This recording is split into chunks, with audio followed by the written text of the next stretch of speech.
You earlier mentioned a couple of setbacks, like maybe some women, their husbands do not permit them maybe to go forth with their businesses as well as others. So how are you planning to break these barriers?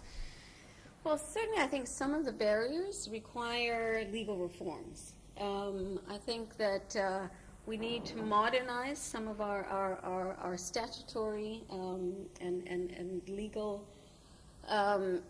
laws in order to really be current with the times. I mean, women are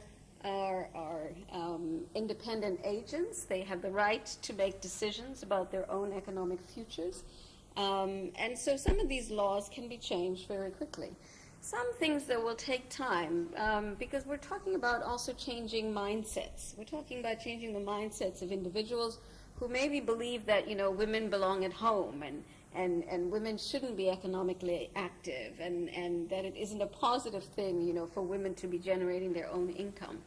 But I think at the end of the day, we need to recognize that if we're going to really move this continent forward, if we're going to change the destiny of Africa, and if we're going to leave a legacy behind for our children that is a more prosperous one than the one we currently have, then we need to have men and women working together, contributing, as I said, their energies, their talents, Their resources. Their resources, exactly, you know, to uplifting this continent. Now, apart from organizations, NGOs that may come in at one point to assist women or tell them how they should be empowered, don't you think the government also has a role to play here?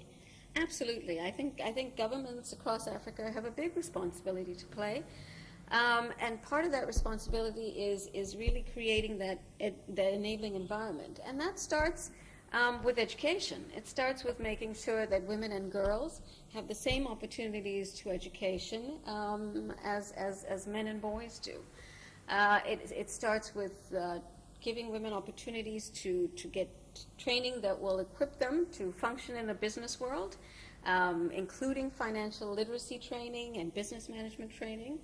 But governments can also make it easier for entrepreneurs to conduct business. You know, the time it takes, let's say, to set up a business, to open a business, makes a difference. And I think that's part of the reason why you find so many African businesses and women operating in the informal sector is because it's difficult.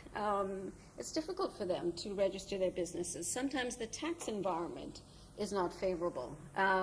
Sometimes, I said, the monetary framework or the regulatory framework is not conducive to business. And those are the things that government can and should change to really allow entrepreneurs to thrive. Thanks indeed, Madam Nomsa Daniels, and thank you so much for joining us tonight on Talking Point. Thank you very much for having me.